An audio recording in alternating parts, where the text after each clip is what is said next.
Hello reporter, घडामोडींचा प्रत्यक्षदर्शी साक्षीदार।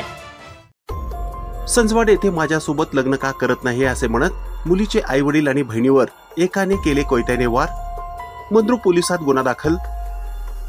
माझ्यासोबत लग्न का करत नाही असे म्हणत एका युवकाने मुलीचे आई वडील आणि बहिणीवर कोयत्याने मारहाण करून गंभीर जखमी केल्याची घटना दक्षिण सोलापूर तालुक्यातील संजवाड येथे दिनांक 25 डिसेंबर 2024 रोजी सायंकाळी 7:30 वाजण्याच्या सुमारास घडली।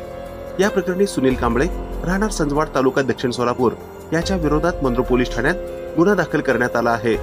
याबाबत मंद्रुप पोलिसांनी दिलेली अधिक माहिती अशी की दिनांक 25 डिसेंबर 2024 रोजी सायंकाळी 7:30 वाजण्याच्या सुमारास फिर्यादी सिद्धव्वा सुहास बनसोडे वय वर्ष 58 या घरी असताना एक युवक हा फिर्यादीच्या घरी येऊन मुलीला माझ्यासोबत लग्न का करत नाही असे म्हणून शिवीगाळ मारहाण करत हातात कोयता घेऊन पाठीमागे लागला। त्यामुळे मुलगी पळत घरी येताना तो मुलीच्या मागे पळत आला। त्यावेळी फिर्यादीने त्या युवकास समजावून सांगत असताना तू कोण सांगणार, सरक बाजूला, तुला व तुझ्या मुली सोडत नाही असे म्हणत हातातील कोयत्याने फिर्यादीच्या उजव्या हाताच्या दंडावर वार करून गंभीर दुखापत केले।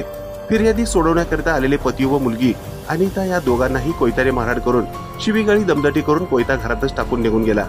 या घटनेनंतर फिर्यादी व फिर्यादीचा पती व मुलगी याच्यावर खाजगी रुग्णालयात उपचार सुरू आहेत। या प्रकरणी मंद्रुप पोलीस ठाण्यात रविवार दिनांक 29 डिसेंबर 2024 रोजी गुन्हा दाखल झाला असून पुढील तपास पोलीस हवालदार पाटील हे करीत असल्याची माहिती मंगळवारी सायंकाळी 6 वाजता पत्रकारांना देण्यात आली आहे।